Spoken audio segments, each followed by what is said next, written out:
Olá, olá, olá, tudo bem com você? Bom, espero que você esteja tudo bem. E se você está vendo essa live, lembra que ela está gravada. E se ela está gravada, lembra de mais uma coisa, valeu a pena. Certo? Hoje a gente vai continuar aí nossa maratona aí, nossas lives que vem ajudando muita gente. Estou muito feliz que o pessoal está gostando. E hoje a gente vai conversar sobre a alimentação dentro das doenças autoimunes. E olha, essa live salva. Envia para todo mundo que você puder, porque tem muita informação. Vai transformar a vida de muita gente. E eu tenho certeza que você conhece alguém que tem a doença autoimune que vai se beneficiar com o que eu vou te passar aqui. E também, se você não tiver, você também, se você não tivesse, também vai ver que vai ajudar. E obviamente essa live aqui vai ser muito importante para você, profissional de saúde, que está acompanhando o seu paciente e não sabe o que fazer, tá? Ou travou, ou então eu tô aqui para te passar alguns insights dentro do seu tratamento do seu paciente com doença autoimune. Com certeza a live de hoje vai ser algo que você vai levar para o seu consultório, que vai fazer a diferença. Acredite em mim, tá bom? Então sejam todos bem-vindos. Vou passar aqui, né? Dar uma boa noite para todo mundo aqui. Obrigado por esperarem. Hoje terminou tarde no consultório, mas e aí eu consegui vir para casa e começar nossa live. A Cici chegou a primeira aqui, um grande beijo, minha querida. Boa noite para Andréia, para Cirlei, para Marta, para Cassie, para Elaine, para Amanda, para Alessandra, para Angele, para Dani, para Nutrimarina, para Simone. Boa noite, Lia. Boa noite, doutora Carla. Boa noite, Cida. Boa noite, Adriana. Boa noite, Camila. Boa noite, Eliane. Boa noite, Dri. Um grande beijo. Boa noite para Alessandra, para Keodonto, Olivia. Pessoal chegando aqui em peso. Flávia, Daphne, boa noite. Boa noite para Márcia, para Dalgisa, para o Guilherme. Boa noite, Rafa. Boa noite, Dr. Dias Júnior. Boa noite, Espíndola. Boa noite, Rosana. Boa noite, Raquel. Boa noite, todo mundo está chegando. Todas as pessoas são muito bem-vindas. E vamos continuar aqui. Hoje o tema da nossa live de hoje é a importância da alimentação dentro das doenças autoimunes, né? Como que a gente pode utilizar a alimentação dentro do tratamento do seu paciente com doença autoimune? Algumas questões são bem importantes e por isso eu vou estar falando com vocês algumas coisas bem importantes e que são os detalhes que fazem a grande diferença dentro do seu tratamento, tá? Bom, como você viu, a gente fala sobre atividade física, alimentação, sono, ok. A gente fala sobre estilos de vida e a alimentação não pode ficar de fora. Não tem como você cuidar de um paciente que tem a doença autoimune sem falar de alimentação. Isso é bem interessante porque quando a gente vê o tratamento convencional com doenças autoimunes, a gente sabe, e já é muito comum, é muito visto, que o tratamento convencional das doenças autoimunes se baseia em medicação para calar o seu sistema imunológico. Porém, eles esquecem que diariamente você está estimulando o seu sistema imunológico se você estiver comendo alimentos inflamatórios para o seu sistema imune. Existem questões que o alimento é diretamente relacionado ao estímulo da doença autoimune por conta de ser altamente inflamatório, outros porque há uma via de destruição do seu tecido intestinal, da sua mucosa intestinal. Algumas questões, antes de tudo, obviamente, você tem que saber um conceito básico. Quando a gente fala sobre alimentação, a primeira coisa que você tem que entender é o conceito de reação cruzada e mimetismo molecular. Esse é o primeiro tópico que você deve entender e saber explicar para o seu paciente. Primeira coisa, então, mimetismo molecular. Mimetismo lembra mímica, tá? Molecular, molécula. Então, molécula que se mimetiza, se parece com outra. Isso é importante porque essa molécula parecida, quando ela é parecida, o sistema imunológico ele pode reconhecer uma e agredir a outra. Ou seja, se você tem duas moléculas, uma A e uma B, que tem sequências, lembra que toda vez o seu sistema imunológico reconhece por meio de epítopo. Epítopo é uma sequência de aminoácidos. Toda vez que você tem uma molécula A, uma molécula B com mimetismo molecular, esse mimetismo molecular ele tem gera para o sistema imunológico uma agressão, um reconhecimento. Não precisa ser necessariamente uma agressão, mas vamos supor que a molécula A é reconhecida pelo seu sistema imunológico. Quando acontece isso, ele, por meio de um mimetismo molecular da molécula A e B, ocorre uma reação cruzada. Então, a reação cruzada se dá pelo sistema imune, o mimetismo molecular pelas moléculas. A gente pode estar falando aí dos alimentos, e a gente pode estar falando aí dos seus tecidos também. Quando você come um alimento, o alimento ele pode ter reação cruzada, um mimetismo molecular entre dois tipos de alimentos, ou o alimento ele pode ter uma reação cruzada com o seu tecido. Então, vou te dar um exemplo aqui. Se a gente pega, por exemplo, o leite de vaca e o seu sistema imunológico ele reage, há grandes chances, tá, dele agredir o sistema imunológico, além de agredir, de reconhecer o leite de vaca como algo danoso para o seu corpo, ele também há grandes chances do seu sistema imune agredir também contra leite de vaca. Então você vai pegar um paciente lá que ele tem doença autoimune e você identifica reações com lácteos, derivados da vaca. E aí ele te pergunta, posso utilizar leite de cabra? A resposta é não. E por que não? Por conta dessa grande chance de mimetismo molecular e reação cruzada. Então, isso é um exemplo de mimetismo molecular entre dois alimentos. Outro exemplo que você pode ter é, por exemplo, o melão com o abacate, com a banana, tá bom? Então, isso aqui é um mimetismo molecular entre dois tipos de alimentos. Você pode ter mimetismo molecular entre um alimento e um tecido, que aí é a origem das doenças autoimunes, que a gente pode estar agravando a doença autoimune por esse mecanismo. Então, quando o seu paciente, por exemplo, tem retocolite ulcerativa, tá? Retocolite ulcerativa, ela tem um anticorpo contra a tropomiosina, por exemplo, que é faz parte da fibra muscular. Pessoas que têm retocolite ulcerativa devem excluir camarão, porque o camarão tem mimetismo molecular com a tropomiosina. Então, se você pega um paciente aí no seu consultório que tem retocolite ulcerativa, não é aconselhável para ele que você indique camarão. Então você vai pedir o que? Para retirar o camarão da alimentação. Ou, por exemplo, uma pessoa que tem neuromielite óptica. Ele pode ter uma agressão do nervo óptico por conta de um mimetismo molecular entre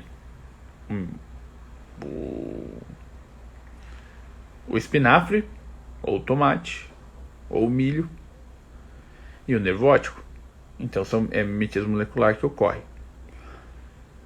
A partir disso, você consegue começar a entender o quanto que a alimentação pode influenciar na vida do seu paciente com doença autoimune.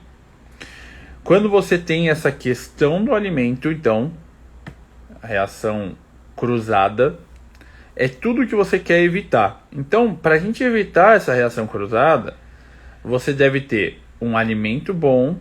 Então, a primeira coisa é o tipo de alimento que você deve levar em consideração.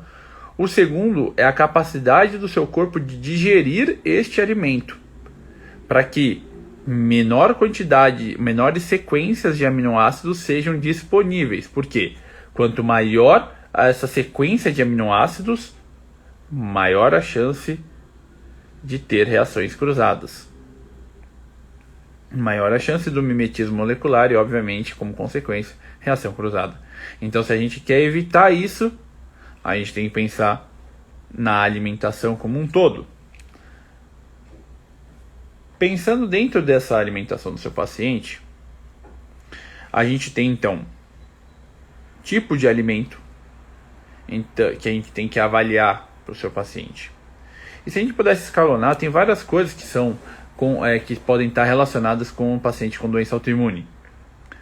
O primeiro delas é a questão do glúten. Glúten, lácteos. Por quê? Porque destroem diretamente o intestino e são difíceis de serem digeridos. A caseína do leite, quando passa pelo processo de pasteurização, e o glúten também, são moléculas que o seu corpo não consegue digerir. E o do seu paciente com doença autoimune também. Mas lembra que o seu paciente com doença autoimune, ele já tem uma reação, você quer evitar reações cruzadas. Então, e você não quer um desequilíbrio imunológico. Então, nesse caso, o glúten e os lácteos seria o passo, uma das estratégias. Tem alguns outros pacientes que já têm uma reação cruzada quando consomem alimentos ricos em lectinas. E aí é uma estratégia que você pode estar utilizando, retirar as lectinas do alimento. Tá? E a lectina está presente aonde? Está presente no grão de bico, no feijão, tá? Na lentilha, na ervilha, nas castanhas e assim por diante. Então as lectinas, tem alguns pacientes com doença autoimune, que você vai ver no seu consultório, que eles não se dão bem com lectina. Tem alguns outros pacientes que você vai ver não se dão bem com as solanáceas. É um outro grupo. Berinjela, tomate, batata, pimentão. Tá?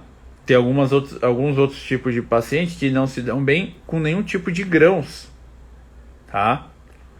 Então você tem várias coisas que o alimento em si vai gerar, e entender o quê? Que esses alimentos inflamatórios são individuais para o seu paciente. Nem todo mundo vai precisar tirar todos os alimentos. Se você pensar em tirar todos esses alimentos, você entra numa dieta que a gente chama dieta autoimune paleolítica. Ela não tem grãos, ela não tem lectina, não tem solanáceas, não tem glúten nem lácteos, entendeu? Ela é a mais rígida. E esse paciente, e o paciente com doença autoimune severa, às vezes é esse o ponto. Tá? É interessante aqui, eu vi alguma pergunta, vou até parar aqui, qualquer coisa vocês me pausam e me perguntam, tá? Eu vi aqui, a Daniela perguntou se a aveia mimetiza com o quê? A aveia tem glúten, a maioria delas. Então, a questão do glúten, cevada, centeio, tá bom?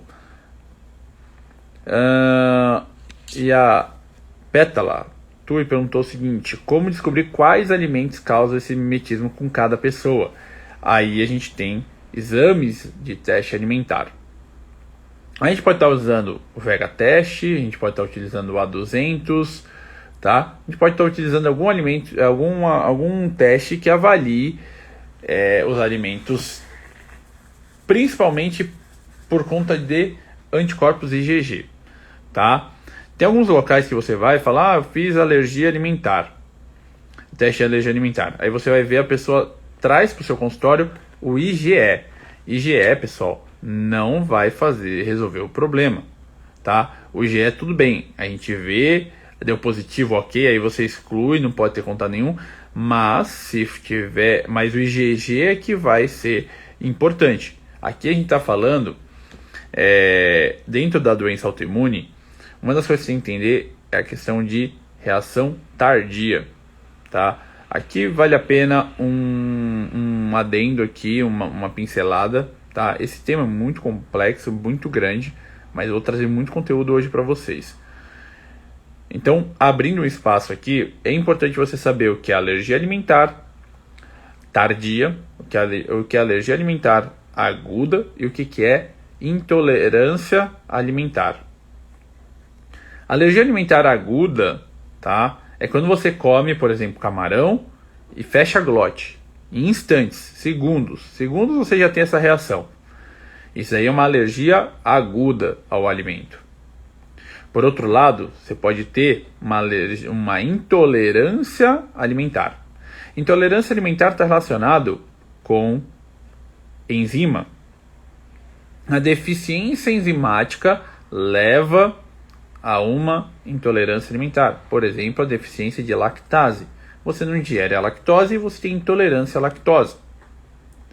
E por fim, a gente tem a alergia alimentar tardia.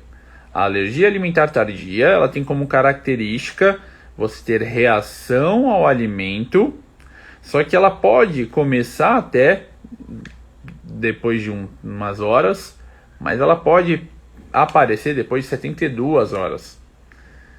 E é nesse quesito, na alimentação tardia, na alergia alimentar tardia, que o seu paciente com doença autoimune tem que prestar atenção. Muitas vezes ele não vai estar com a capacidade de distinguir todas essas questões. Então, a gente tem que entender este ponto. Por isso que às vezes o teste alimentar é uma boa. Porém, vale a pena você pedir logo no primeiro atendimento do seu paciente? Depende. A resposta mais adequada a esse ponto é depende. E por que depende, Dr. Felipe? Pelo simples fato seguinte: se o seu paciente é uma pessoa que tem muita reação alimentar, você pode até estar fazendo, pode ser uma boa estratégia. Contanto que você entenda o que você vai receber. Porque um paciente que tem muita reação, às vezes pode ter reação, você vai receber o exame. Você pode ter dois tipos de laudo de exame, tá? Um em que os alimentos reativos foram poucos assim, 10%, 20% do que é proposto. E um outro que 50% dos alimentos ele tem reação. Existe diferença dos dois? Existe a estratégia e a abordagem é a mesma dentro das doenças autoimunes? É só tirar tudo que deu reação e pronto? E a resposta é não.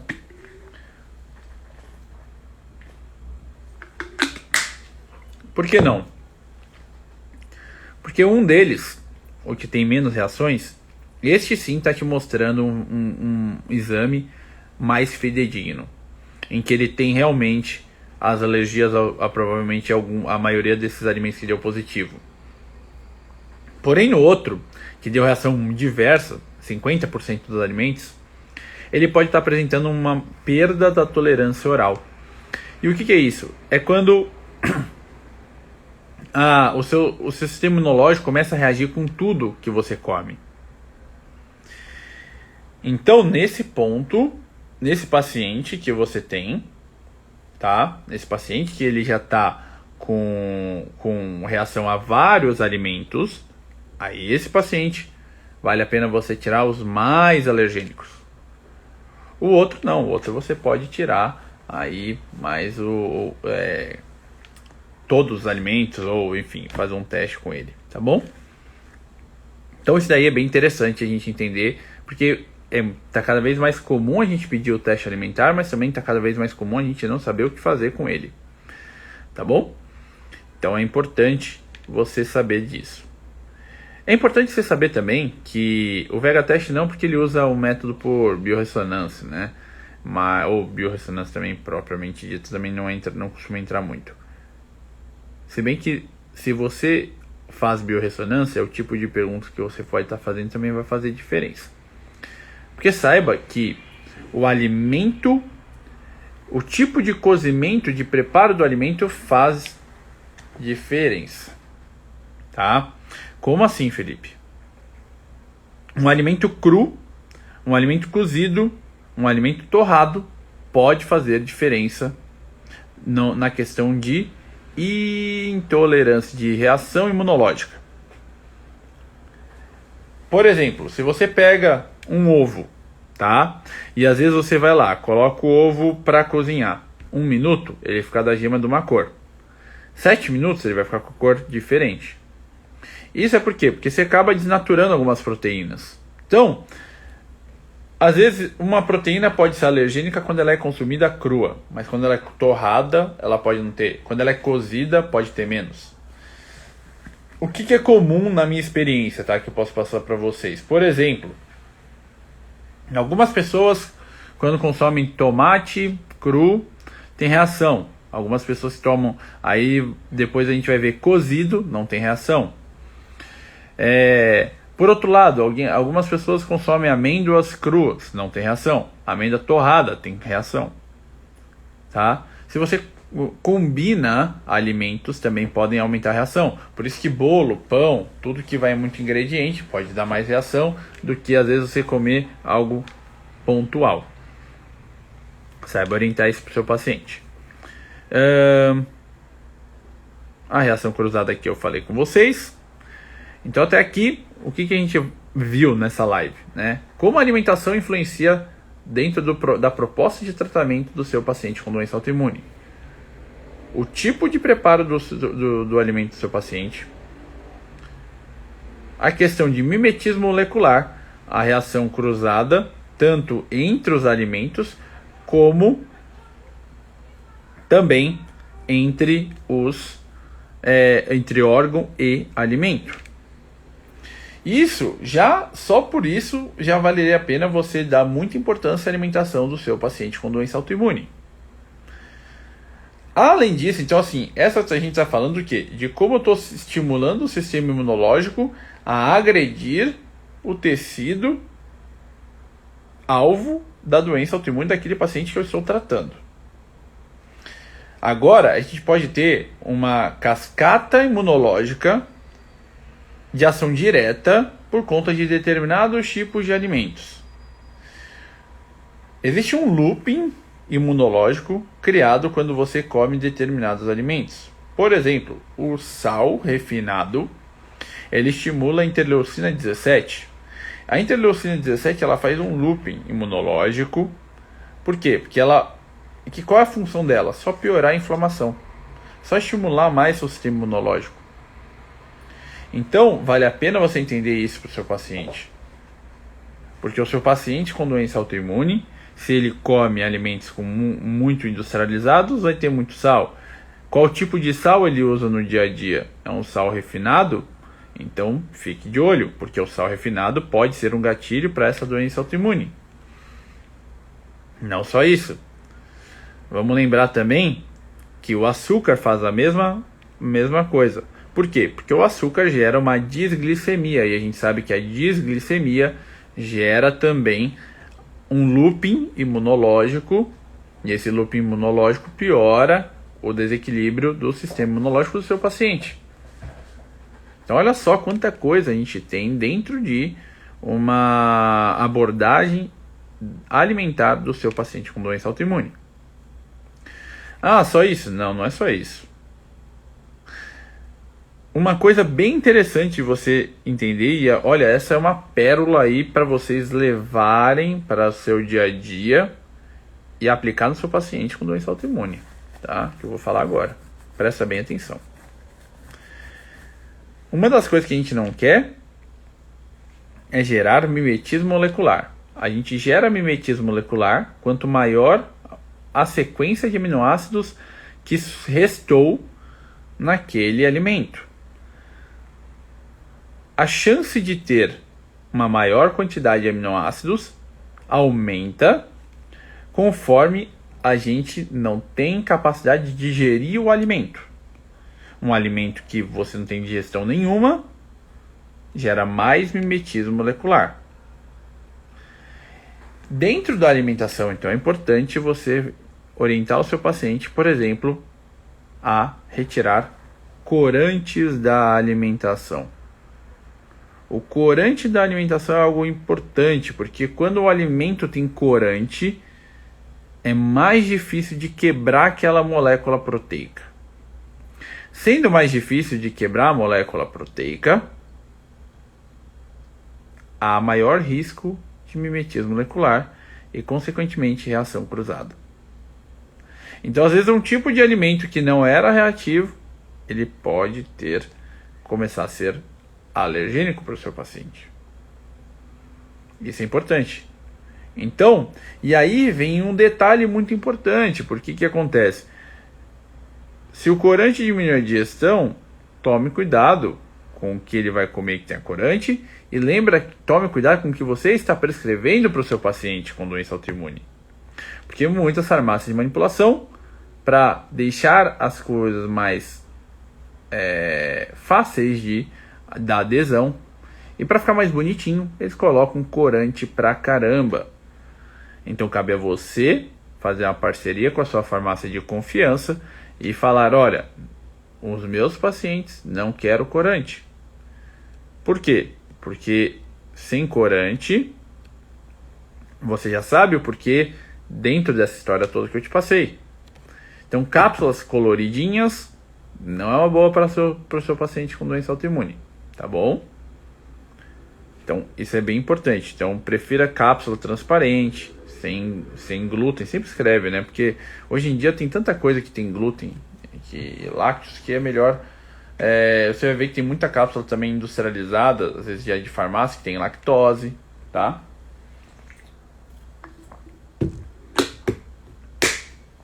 Então tenha esse cuidado. Então, olha só quanta coisa que a gente tem aqui falando da alimentação. Então, o tipo de alimento, se é combinado, tá? Reação cruzada, direta com os alimentos, ou direta com uma reação cruzada entre alimento e tecido. Você viu que alguns alimentos podem estar relacionados com determinadas doenças. Falei da retocolite, falei da neuromielite ótica para vocês. Falei da questão do sal, do açúcar, do corante e de algumas outras questões. Vamos ver o que vocês têm aqui de dúvida onde eu parei.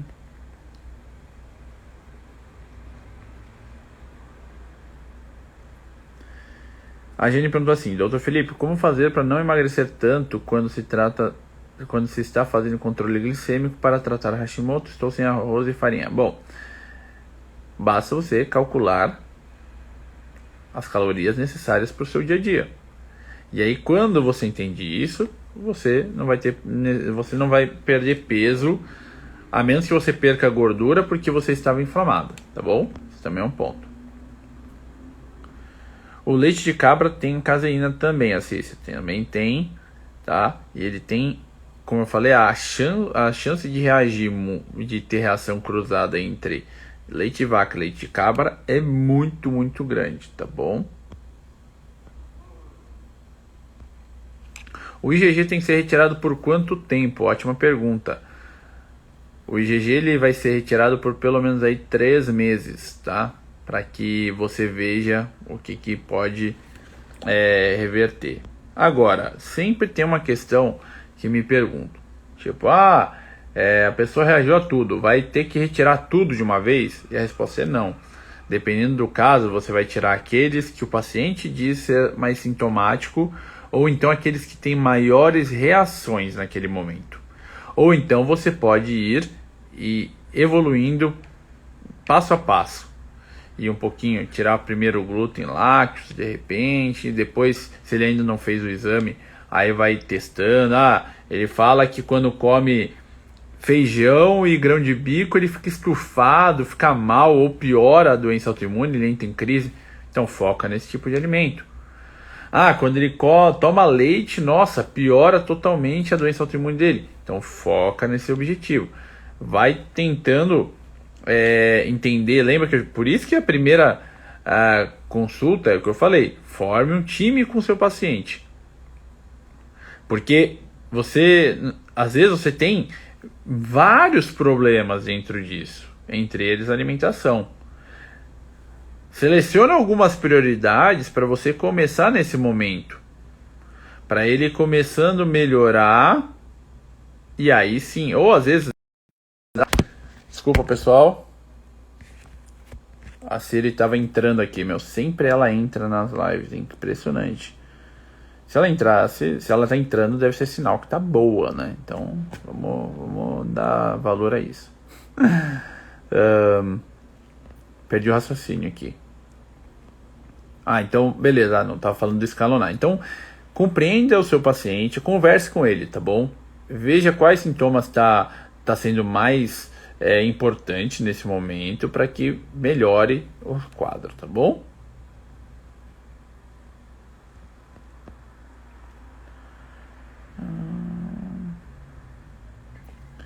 Aqui a Cleona pergunta o seguinte: qual alimento pode ajudar no fortalecimento do cabelo na doença autoimune? Primeiro, entenda por que está caindo o cabelo na doença autoimune. Muitas vezes pode ser a deficiência de ferro, tá? E aí pode ser que algumas coisas possam te ajudar. Eu gosto muito de usar a Ora Pronobis, tá? Eu não gosto muito de vísceras, tá bom?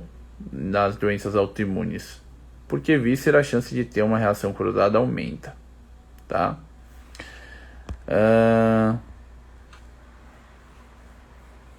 Doutor, para restabelecer as enzimas, tem que cuidar da microbiota primeiro? Não, é o contrário. Primeiro você trata você introduz as enzimas, melhora a digestão, depois você cuida da microbiota. Viu, Daniela? Vi aqui, ó. Você perguntou aqui uma coisa que eu respondi. Nem li a sua pergunta e vi agora. Retirar tudo, tá? Os remédios para tireoides têm glúten e milho. Pois é, Dani. Por isso que tem que às vezes mandar manipular, tá? Eu ouvi você falando sobre melão, abacate da reação cruzada. Como funciona isso? Não entendi. Não pode comer os dois? Não, não é isso. É assim, se você tem, por exemplo, você fala para mim que tem alergia alimentar ao abacate. Então, nesse caso, você pode ter reação alimentar à banana também, entendeu?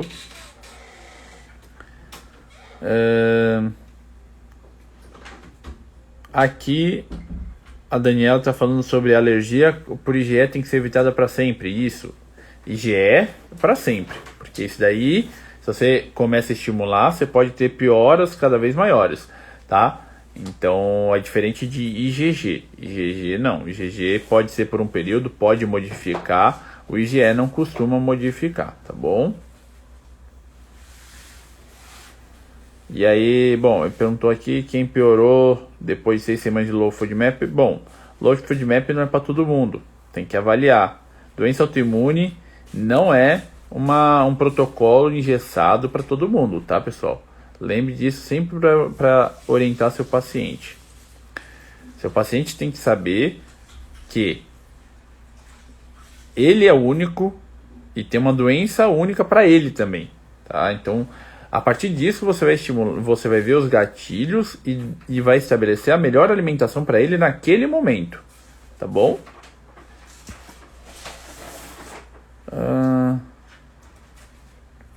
Aqui a Adri perguntou os alimentos a serem evitados para hipotireoidismo. Olha, depende do hipotireoidismo, depende do que está agredindo. Por exemplo, se é um TSH, T4, T3, tem várias coisas. Mas eu vou dar uma dica aqui para vocês, tá bom?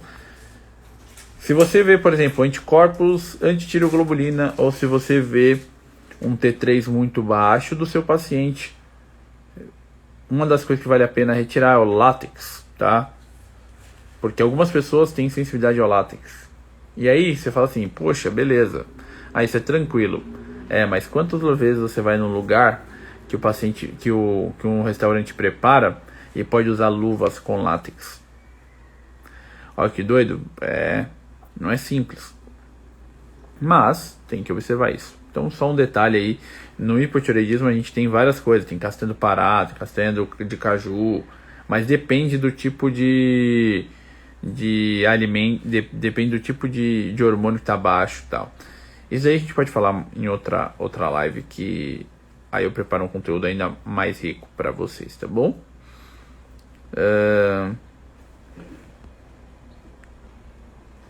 Aqui foi uma ótima pergunta, Leona. Se tem diferença de tratamento conforme a doença autoimune? A doença autoimune, a gente tem, que nem eu falei para vocês, vários tipos de alimentações que a gente pode estar utilizando.